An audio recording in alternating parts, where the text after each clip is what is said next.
אל ייתן למות רגליך, אל ינום שומריך, הנה לא ינום ולא יישן שומר ישראל. אשא עיניי אל ההרים, מאין יבוא עזרי.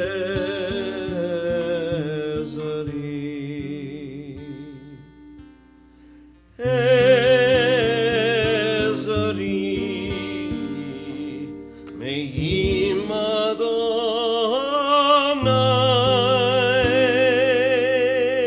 Hoseh Shamayim Va'aretz.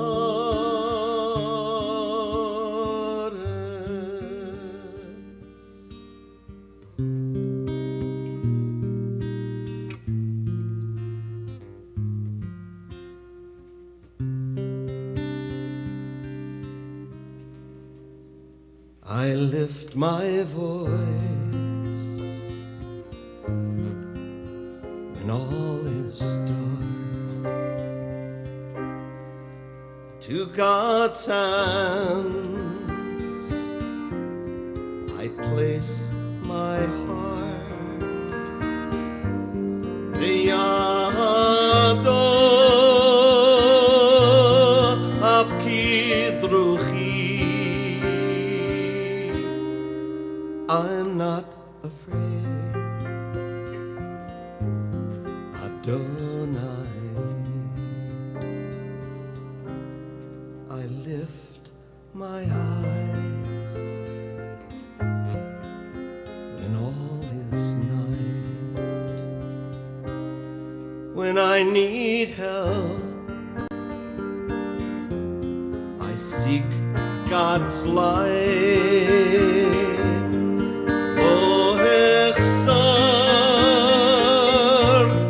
Adonai Rohi, I'm not afraid, Adonai.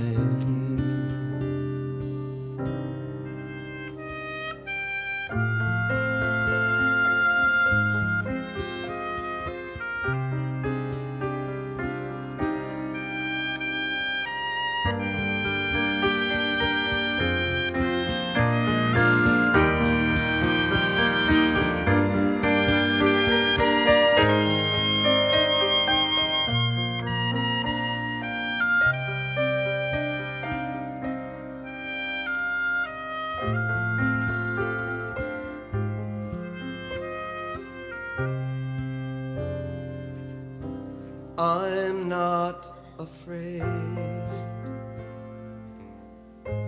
Adonai.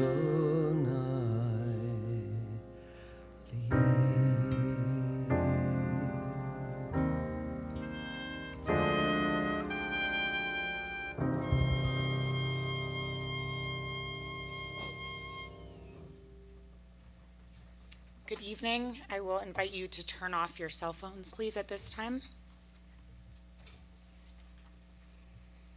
I am Rabbi Julia Weiss, and together with Cantor Doug Kotler, we thank you all for being here today. Those of you that are guests to this place, and those of you who are a part of the ORME family. You've made the choice to be here now for the Kipnis November family, and your presence is deeply meaningful. We come together as one community to support Paul and Michelle, Rachel, Daniel, and Noah as they continue to process the loss of their father, their papa, Ken.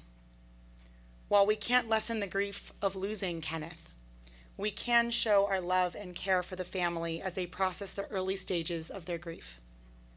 Over the coming months and years, the first birthdays, anniversaries, Jewish and secular holidays. Without Kenny, we will walk with them and hold them up as they move forward. You have started that process by being here tonight, and so on behalf of the family, I thank you again, not only for being here now, but for the countless times you will be there for them in the months ahead. Yesh kochavim she'omra magia artsa rak ka'asher hem atzmam avdu vinam. There are stars whose light reaches the earth only after they themselves have disintegrated and are no more. And there are people whose scintillating memory lights the world after they have passed from it. These lights, which shine in the darkest night, are those which illumine for us the path. Ken is now such a light. He will continue to illuminate the world through our memories of him and guide our paths as we navigate a world in which his physical presence is no longer here. We join together on your prayer sheets. Number 3, we read 23rd Psalm.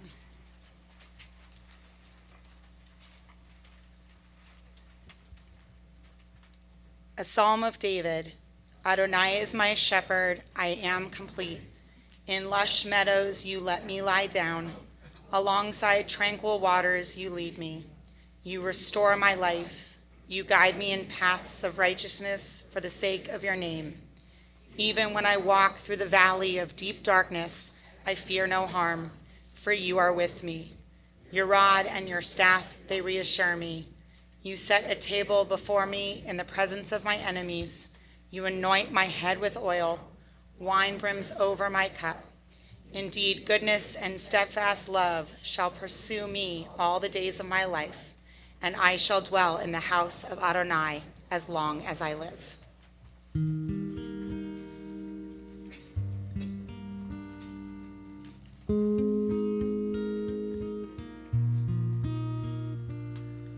If you're lost, you feel afraid, and you don't know what to say, then listen to our God. Is there a question on your mind? Is the answer hard to find? Then listen to our God. Listen with all your heart and soul, and with all your might. Write them and learn them and teach them well, every morning and night. Close your eyes.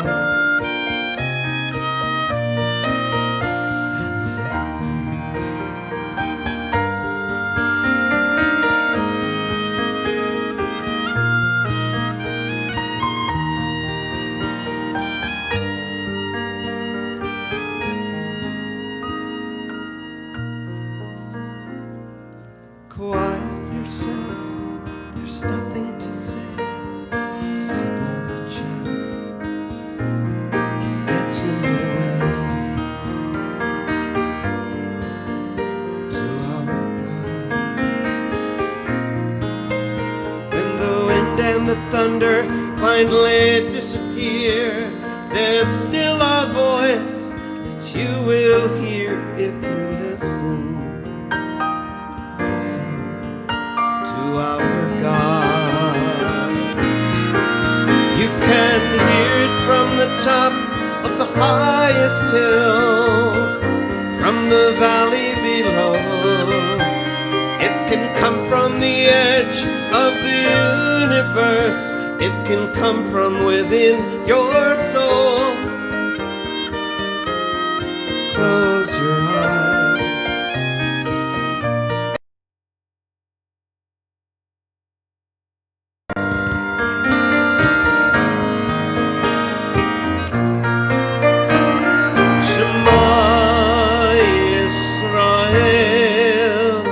Adonai Eloheinu, Adonai Echad,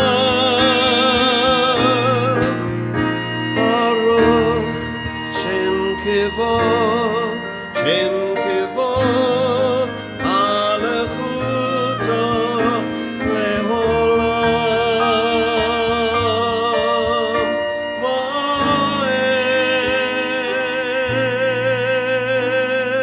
Listen, listen to our God. Listen, listen to our God.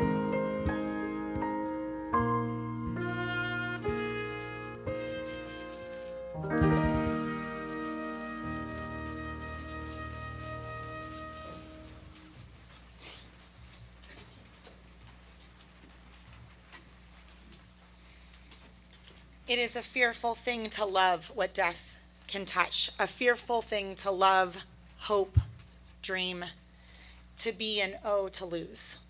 A thing for fools this, and a holy thing to live. For your life has lived in me, your laugh once lifted me, your word was gift to me. To remember this brings a painful joy.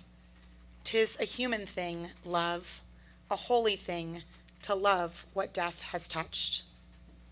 I now invite up Kenny's son, Paul, and daughter-in-law, Michelle, to share words with us about the life of Ken that lived in them.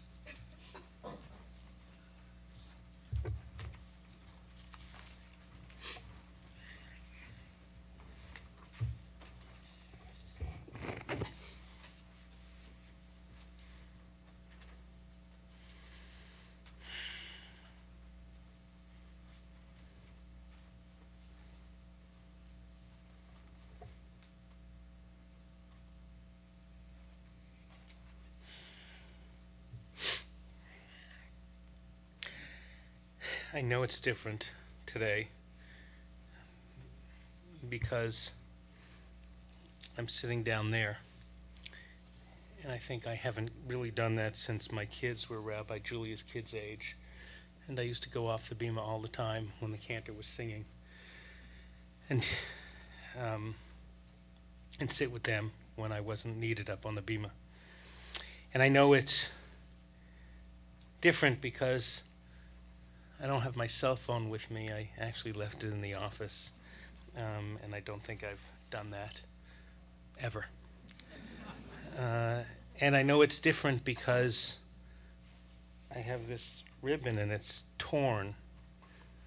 And I know it's different because I can't take care of you.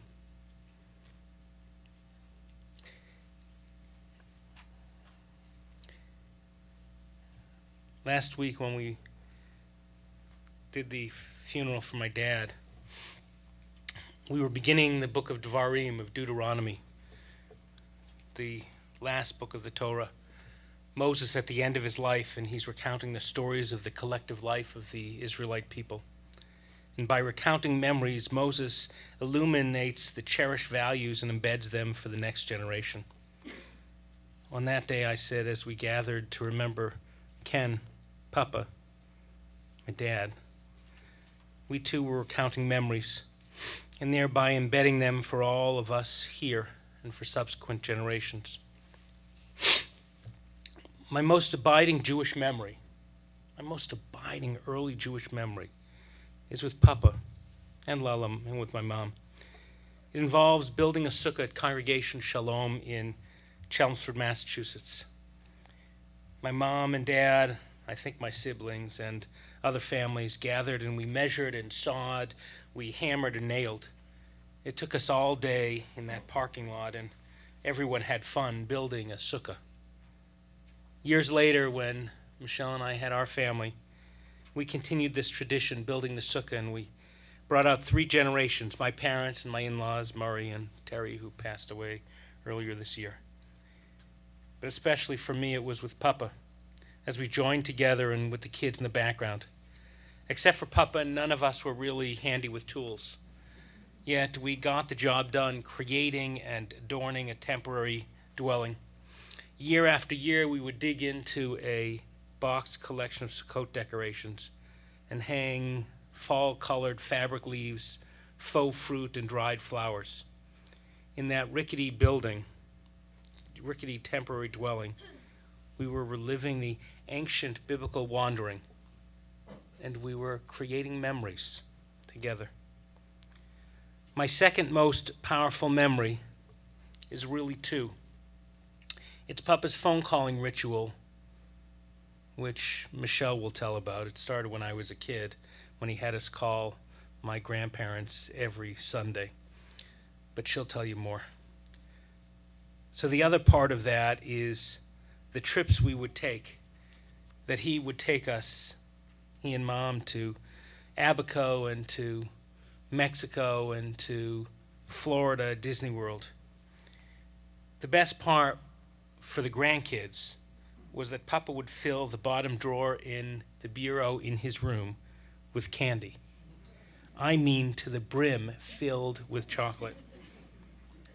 Apparently one time all the grandkids locked themselves in there until they finished it. That only happened once. He figured it out. But he was really smart because to get to the drawer, of the candy, you had to walk into the room. And to walk into the room, you had to give him a hug. And then you could feast for your heart's desire. My dad would do almost anything to bond family and kids together, embedding the Dor Vador into our family routine.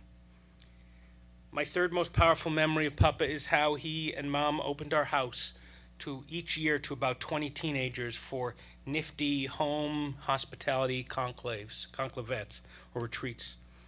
My colleague, educator Leslie Lippman, who was then a regional director of youth, said, "Your dad and your family were such important parts of the Reformed Jewish community in the wonderful heyday of nifty youth movements and congregational engagement in the Northeast. Ken had an outsized impact in our world. A light has been extinguished for sure, and his legacy will continue through you and your magnificent family." My dad taught me that if you prioritize the youth, make them feel like they belong, connect them into the temple, you create a generation committed to a powerfully inspiring future. My fourth set of memories revolve around Dad's Rahmanis, his compassion. Papa had a heart of gold and a deep desire to help others. Toward his family, that compassion was unending. It was Papa who brought Bobby, his grandmother, to live with them in years earlier, instead of placing her in the nursing home as the rest of the family had decided. My mother will tell you that it was Papa who insisted that when they built their new home now their old home in Marston's Mills on the Cape, that they build an apartment above the garage so that my Uncle Elliot, an erstwhile hippie from those days, had a place to live. It was he who fought endlessly to make sure my brother Jeffrey got the disability help because of his Asperger's, and my sister got the support she needed through her divorce. It was Papa who would give away his money to anyone in need. Over his lifetime, he collected people to help. A Russian Jewish immigrant family that he employed in the optical shop of their state opticians in Worcester, Mass., all the way up to a disabled guy named Bob from the Cape who was in need, and so Dad helped. Dad went above and beyond. He was a caregiver and a caretaker and a giver, and it was almost definitional to who he was.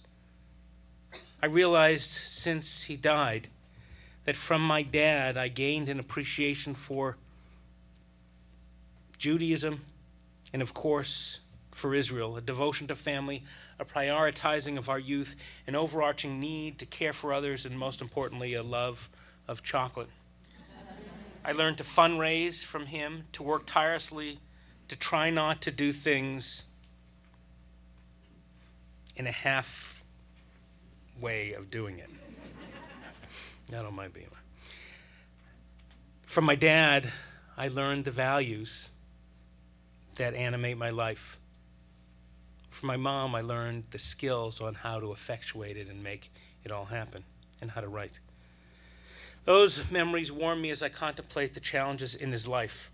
He had a mantra, my dad. He said, "We'll take it as it comes," which you would think would give him the strength to overcome all obstacles, but which really meant, we'll take this one thing as it comes and push everything else aside until this thing is over. Sadly, his innate unwillingness to multitask challenges, even on the simplest things, combined with his decreased memory and his increasing depression, impeded his ability to move forward with ease in his later years. When we discover ECT, a 7-second electroshock therapy that they use to combat, to heal depression, it was a godsend, giving our dad some relief from the gnawing depression that he fought every day. Dad and I talked numerous times about all he lost over the years, the things he used to control. His work, his driving, his schedule, helping his kids and grandkids, caring for others. I'm not sure he fully grasped how well he set his children up to walk in his footsteps, to take over when he couldn't. We told him all the time, but I'm not sure he really grasped it. Still, alongside my siblings, I felt sad for him, watching a gregarious, powerful man shrink and disappear. My challenge will be to forget that and remember the before, or let go of that. Over lunch of kosher dogs recently at the stand, last time he was in, I caught a glimpse of my new dad, slower, kinder, more relaxed, who was trying to learn to take joy from his grandchildren, now 10 of them. His hyperbolic phrases still make me chuckle. "I'm gonna murder you," was his way of articulating how mad he was with us.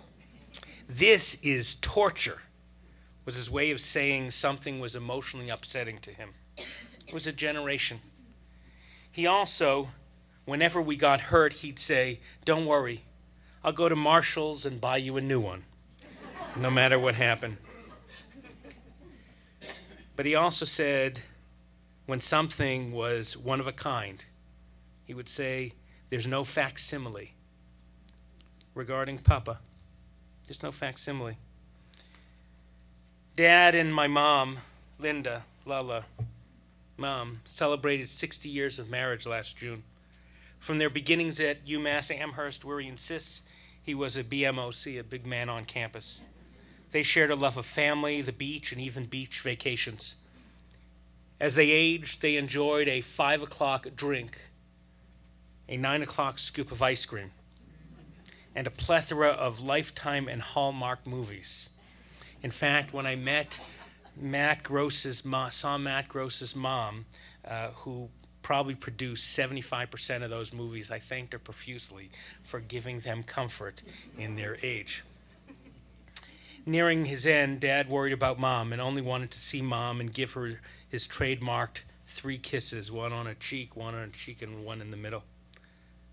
Mom, had a stroke last September, and then another one in March when I was there, this couple of hours after Michelle's mom, Terry, died. She is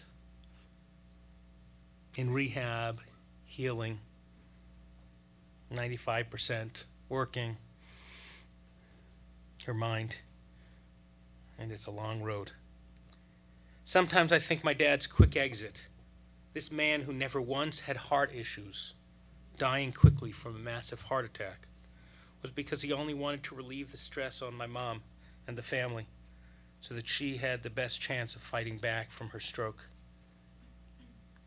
There's so many memories that keep popping up from another time. I'll share those with you. I'll miss him.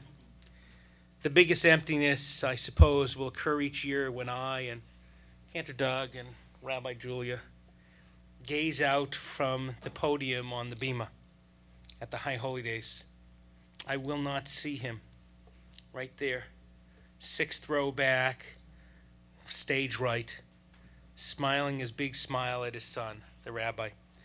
He did that every service, even during the memory-filled sadness of the Yizkor Memorial Service. But like my siblings and grandkids, and his grandkids, we know that he will always be with me this year and every year. As I sit amongst the mourners to think about the overflowing memories of that gregarious, family-focused, Israel-loving, Jewishly committed leader who you know as Ken or Papa, but I will remember simply as my daddy.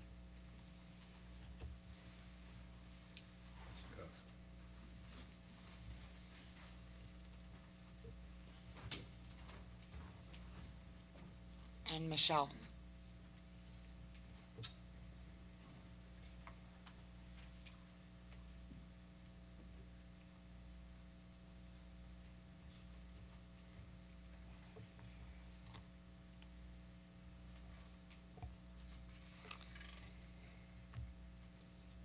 Thank you to each and every one of you for being here today, for wrapping Paul and our whole family in love and support. We are deeply touched by each one of your messages and all of your love. This week we said goodbye to my father-in-law, Kenny. From the beginning, 30 years ago, Kenny and I had an easy relationship. He made an early request of me. In fact, if I'm not mistaken, chutzpahdik as he was, he may have made this request of me on the very day that he met me. As a child, Kenny adored his own grandmother, whom he called Bubby, and Bubby had red hair. So Kenny really, really wanted a red-headed grandchild. And because he was an accountant, he wanted that redhead to be born before the calendar year ended so that we could get the tax write-off. So when I delivered red-headed baby Rachel on December 26th, I was golden. Kenny, called Papa lovingly by his grandchildren, established close relationships with our 3 kids, his California grandchildren who were 3,000 miles away. When they were just infants, Paul and I would hold the phone up to their ear as Papa instructed us to do so that he could coo and talk to the babies as if they understood or even knew who he was. Sure enough, though, they soon grew to recognize Papa's voice on these frequent long-distance calls, and because they were not yet speaking, they would nod, smile, drool, in response to his insistent urging, "Say, Papa." Our family visited Cape Cod every summer, and Linda and Kenny came to California at least once a year, typically for 2 weeks at a time. When we were considering moving to a new house, Paul and I looked at several homes with guest houses, thinking that would give everyone a little privacy during these extended visits. That was until we mentioned it to Kenny, who said he wanted nothing to do with the guest house. He was no guest.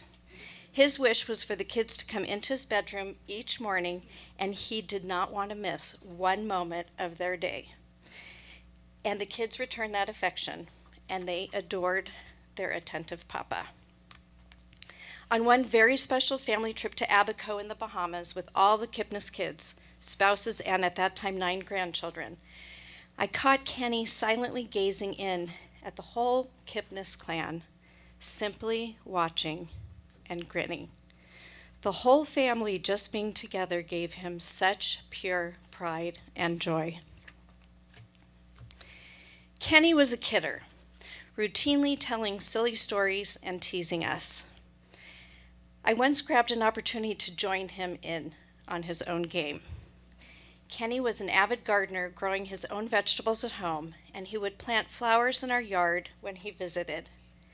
Sadly, I do not share his green thumb, and when he returned for the third visit in a row, and still there were no blossoms or blooms on the bird of paradise plants he had potted near our pool, I came up with a remedy. I went to Michael's and bought several fake long stem birds of paradise and stuck them in the pots in time for Kenny's arrival. He was so excited to see the blooms. He went on and on about how beautiful they were and how there was hope for me yet as a gardener. The ruse went on for a few days before he finally discovered I had tricked him. Kenny was so surprised that I had it in me to fool him that I think I moved up a notch in how he regarded me from then on. More impressive than being a gardener, I had out-pranked the master prankster. Kenny loved cooking for friends, baking with Linda for our children's bar and bat mitzvah onegs, and making fudge for just about anyone, including everyone here at Oremy. With a twinkle in his eyes, he charmed those around him. He jumped through hoops for his grandchildren and told anyone who would listen just how magnificent and special they were. Every High Holy Day, I watched him beam at Paul throughout the service. I was really touched by how he would get up 2 hours early to go with Paul in the morning to set up for the morning services and to be there to save the perfect seat to watch his son, the rabbi. He was so very proud of Paul and of all of his children. This past Tuesday, hundreds of people filled Cape Cod Synagogue to say goodbye to their friend, their trusted accountant who helped them grow their budding businesses, their neighbor who shared his vegetable bounty, their fellow congregant who was a leader in the Jewish community. On Wednesday, Kenny's wife, Linda, his kids, and his grandchildren spread his ashes into the deep green-blue Atlantic Ocean on a picture-perfect day, carrying out his wishes for his eternity. I will always feel love and deep gratitude for Kenny's reliable humor and ability to make us all smile, his generosity of heart, and his devotion to nourish his family's bellies and their spirits. It is with love and tears that I say back to you, Kenny, what you always said to me as we left one another between visits. He'd give me a hug and say thank you. What a wonderful family. Goodbye, hun. Goodbye, hun. You will be deeply missed.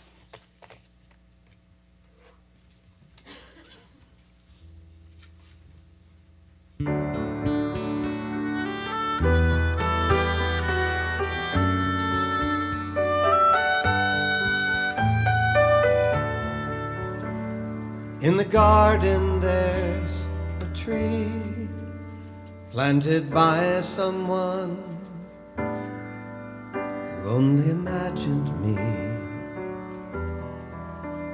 What love, what vision. I marvel at the gift. No fruit could be sweeter than this.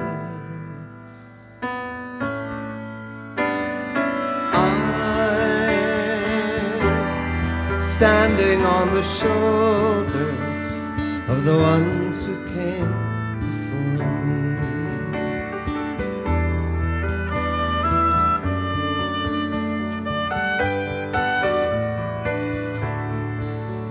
As my people went from land to land. Something passed from hand to hand, and it isn't just the words and stories of the ancient laws, golden glories. It's the way we study, the book we study. It's the way we study, the way.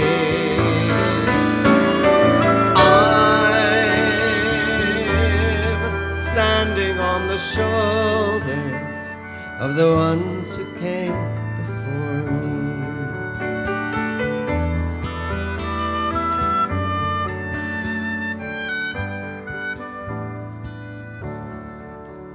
Today my life is full of choice, because a young man raised his voice, because a young girl took a chance. I am freedom's inheritance. Years ago they crossed the sea, and they made a life that's come to me. I'm standing on the shoulders of the ones who came before me.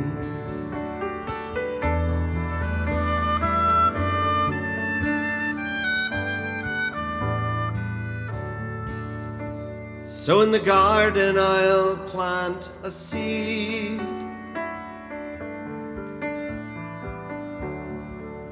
a tree of life for you to read.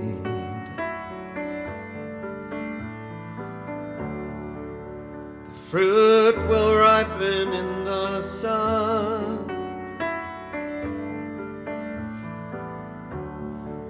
The words will sound when I am gone. These are the things I pass along, the fruit, the book, and the song.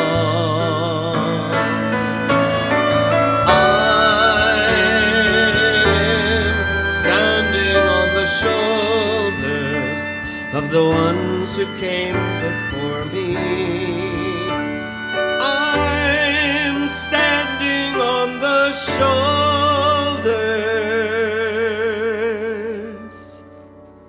of the ones who came before me.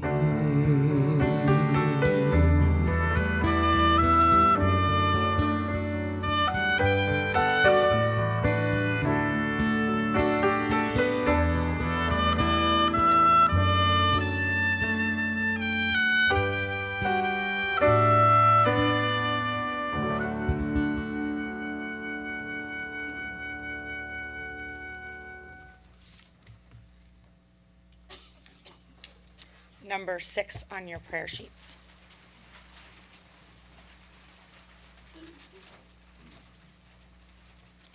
When we are dead and people weep for us and grieve, let it be because we touch their lives with beauty and simplicity. Let it not be said that life was good to us, but rather that we were good to life. Our angels spend much of their time sleeping in their dreams. They tear down the new houses by the sea and build old ones in their place.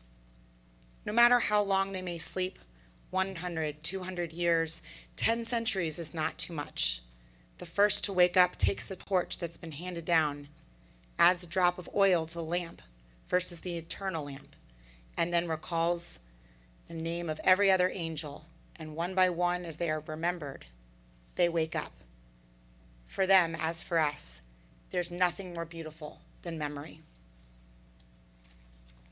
To add to those memories, I now invite up Ken's grandson, Daniel.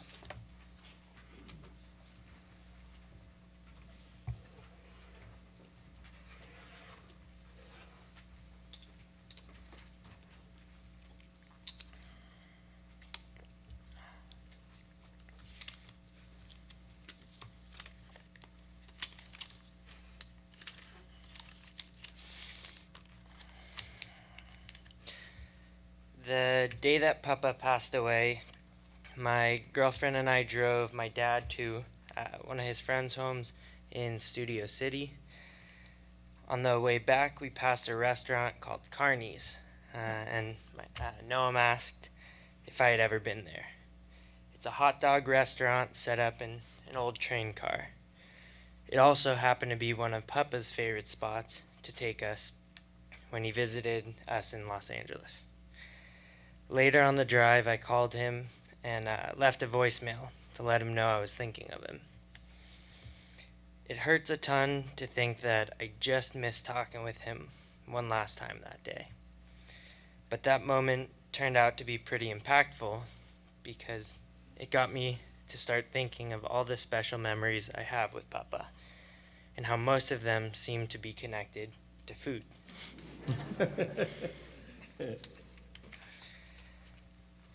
Many of you will naturally associate my Papa with the fudge that he brought to temple events when he came out for a visit. Though I also loved the finished product, I can tell you that the process was even more delicious. It wasn't just the ease of bonding with a grandparent over melted, semi-sweet, bittersweet, and milk chocolate bars, mixed with jars of marshmallow fluff.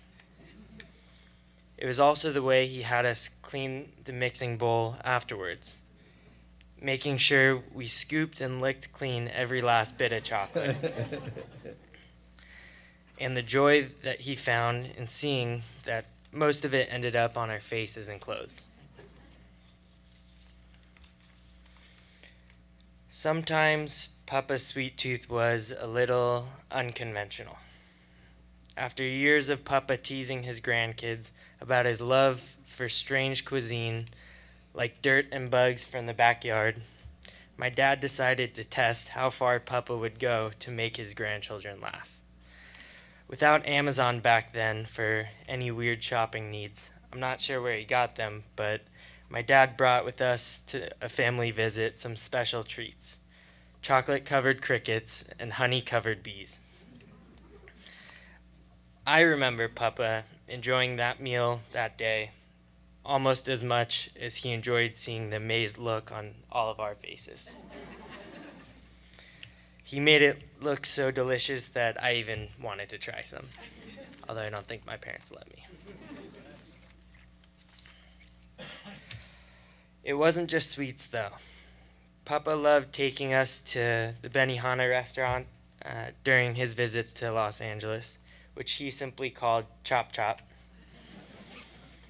During summer trips out to the Cape, he would take us on fishing expeditions. And when we got home, he would throw our catch on the grill for dinner. In May this year, Noam and I spent a couple of weeks back east after Lala's stroke, caring for Papa and spending some time with Lala. And we were fortunate enough to be treated to some of his top culinary spots. On nights we would stay home for dinner, we would have sushi and stuffed mushrooms from that top-rated sushi bar, the Stop and Shop Market. Of course, he wanted us to enjoy it along with a glass of the cheapest white wine or scotch that you could find. There was also the Golden Fountain Chinese restaurant across the street from Papa and Lala's apartment. Naturally, the best Chinese food he had ever had. Or more ironically, Papa took his grandchild from Los Angeles to what he called the best Mexican restaurant in town, with the best guacamole in the world in Cape Cod, Massachusetts.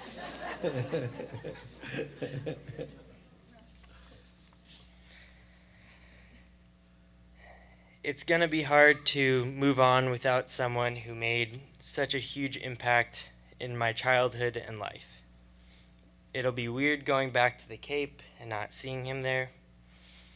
The upcoming High Holy Day services will seem strange without hearing before, after, and often even during services in his loud whisper how proud he was of my son, the rabbi. And I'll miss our short calls, even though recently they were mostly just about hearing each other's voices. But in between the sad moments, no matter how often they might be in the near future, I know I'll always be able to remember my papa and all of the sweetness that he brought into my life. I'll miss him a lot.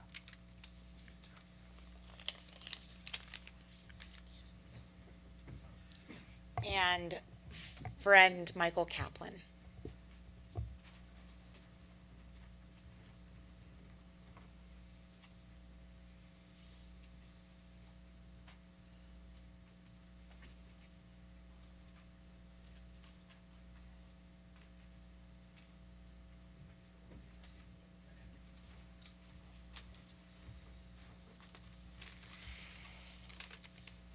I remember the first time that I had met Kenny. It was 15, 18 years ago. I was taking a business trip back to the East Coast. I had a program that I was attending in Cape Cod. And Rabbi Paul told me about his father and mother, and he said, you know what? I'm going to give my father a call and tell him that you are coming to Cape Cod. So my first contact, my first meeting of Kenny was at the airport in Hyannis. My plane landed, I got off the plane, went out to the gate. Kenny is standing there, and he welcomed me. Took my bags, put them in the trunk of the car, and toured me around the town. Just took me all over the area, told me all about the area, what it was like. He welcomed me just like a family member. It was, he was like the mayor. You know that mayor personality? He was the mayor. He was the PR agent. He was the chair of the Department of Tourism. He was just giving all of it to me. And then when it came time to eat, he took me to a restaurant, which was a special restaurant, in which his son was a part owner. Your brother Chuck had an interest in a restaurant, and we went there. It was a fish restaurant. And we sat down there, and Kenny knew which dish he loved, and it was his fried fish and chips and all kinds of stuff. It was big, but he ordered one for him and ordered one for me. I had no input into what I was going to eat for lunch that day. That was fine. And somehow he knew that I was an ice cream person, because after lunch he took me to Four Seas. I'm sure you've been there many, many times for a great ice cream. If you're ever on Cape Cod, that's the place to go. Conversation. Now keep in mind, first time I met him, what did he tell me about? And I think anyone sitting in this room can tell me he talked about his children and their challenges and their joys and everything that was going on in their lives, and his grandchildren. One by one went through the whole list, told me about all of them and his involvement in the things that they were doing. That was his life. That's what it was all about. And when he got through telling me about his children and his grandchildren, then he told me about his children and his grandchildren. And that was it. And that was great. And of course he asked about me and my children and all that, and I filled him in. I get to Massachusetts periodically. I get all over the country. I do seminars, speak at conferences and all that. But periodically I get to Boston, to Cape Cod. Every time I'm in the area, every time I have a conference there, who do you think is sitting front row center? Kenny. Kenny was always there, smile on his face, and he would usually be there, for lunch, after the morning session or before the afternoon session. But at lunch, what do you think he told me about? His children and his grandchildren. That's what life is about. That's what life is about. On my most recent trip to Cape Cod, Kenny and Linda insisted that I stay over at their house. And I arrived there on Friday for Shabbat. We had Shabbat dinner at the house. And then after dinner, we went to shul. Kenny and Linda took me to their shul, and he introduced me to everyone in the congregation, everyone who was there. Everyone, and with a big smile, full of pride, he said, "This is Michael Kaplan, and he's a member of my son Paul's congregation." And then finally, one of the congregants pulled me aside. He said, "I need to talk to you privately." Okay, so the guy pulled me aside. I don't even remember who he was, but I guess he was one of Kenny's friends. Pulled me aside, and he said, "How do you afford that cantor?"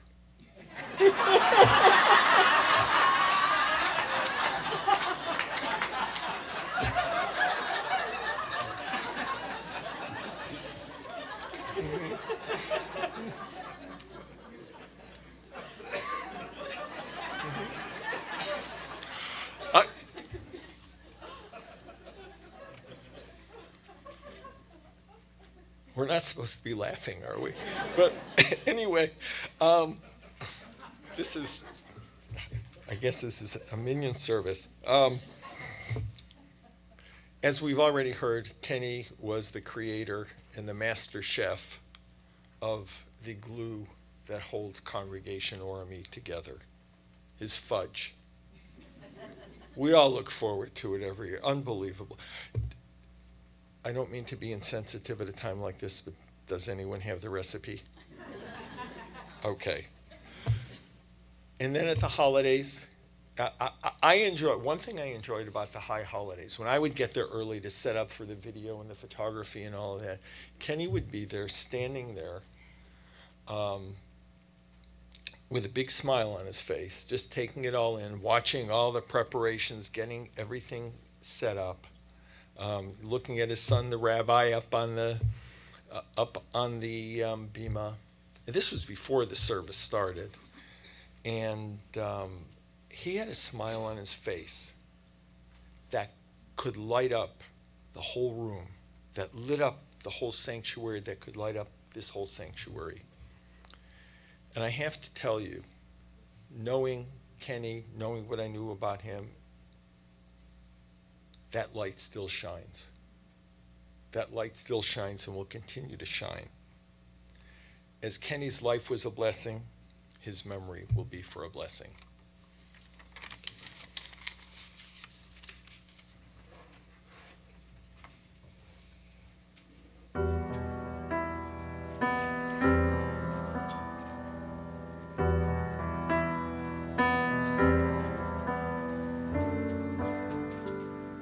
You who gather here, crying silent tears, because you cannot talk to me. You can remember I am here, though I am gone, dust to dust. Life goes on. Think of me, I will become a rose in December,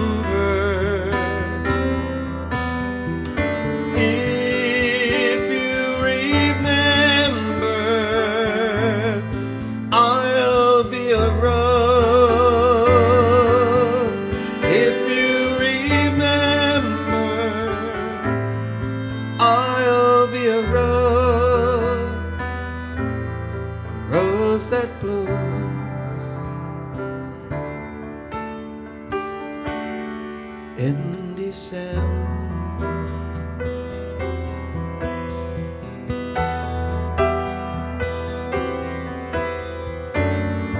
In your thoughts and in your sight, I am eternal light. Hold the torch against the night, and you will remember. In the flame are many sparks, touching lives beyond the dark. By my deeds I've left my mark, a rose in December. If you remember, I'll be a rose. If you remember, I'll be a rose that blooms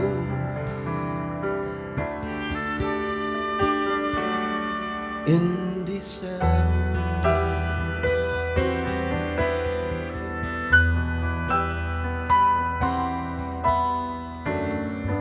So say the words that must be said, prayer for beloved dead. And as our precious tears are shed, we shall remember. Death and loss are what we pay for finding love along the way. A gift forever, sweet bouquet, a rose in December. If you remember, I'll be a rose. If you remember, I'll be a rose. If you remember, I'll be a rose that blooms in December.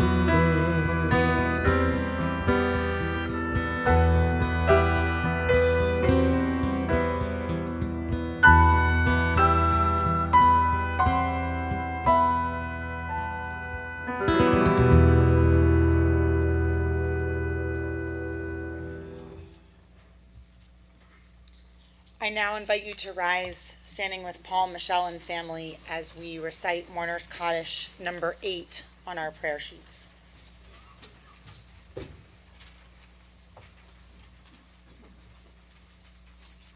Yit Gadal v'yit Gadash Shemei Rabbah Be'alma divrach yurte v'yamlich malchute B'chayechon uv'yomechon uv'chaye d'chol Beit Yisrael Ba'agala uv'izman kariv v'imru amen. Yehi Shmei Rabbah mevarach le'olam u'lamei omaya. Yibarach v'yishtabach v'yipa'ar v'yitromam v'yitnaseh. Yitadar v'yit'aleh v'yit'halal Shmei dekudesha b'richu. La'ela min kol birchata v'shirata. Tushbechata v'nechemata. Damiran be'alma v'imru amen. Yehi Shlam Rabbah min Shemaya. V'chayim aleinu v'al kol Yisrael. V'imru amen. Oseh shalom b'mromav. Hu ya'aseh shalom. Aleinu v'al kol Yisrael. V'imru amen. You may take your seats. A few announcements. If you would please take your prayer song sheets at the end of our Shiva service and place them. There's a basket towards the exit. If you will place them there for Shiva for tomorrow so we can use them, that would be much appreciated. Thank you to those who were here both yesterday and today setting up so beautifully. for our Shiva service today. We invite you after the service is over to enjoy some sweets, just as Ken added sweetness to so many's lives. So we invite you to join us in the Nashri afterwards. But before we end, I want to talk to you about mourning. Mourning takes on different paths for every person. If you're here, it's because you want to support the Kipnis and November family in whatever way they need. And the way that they need you may not be the way that you imagine them needing you. If their response to emails or text messages is slower than normal, be understanding. If they don't accept your offer to bring dinner over, know that they are still grateful.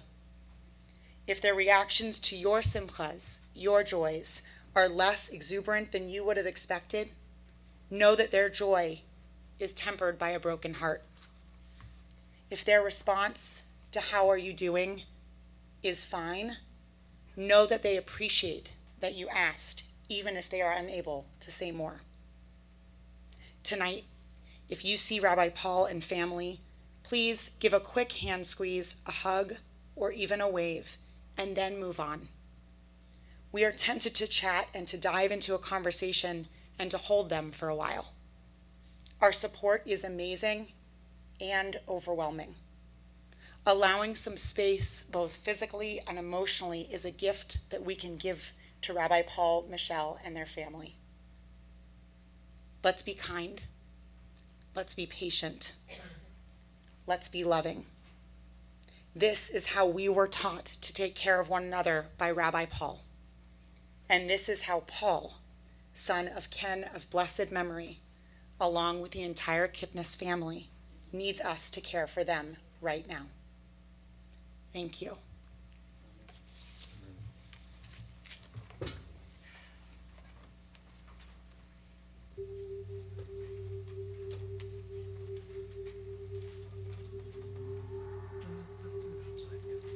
We invite you to join us in the Nashri area for desserts and motzi.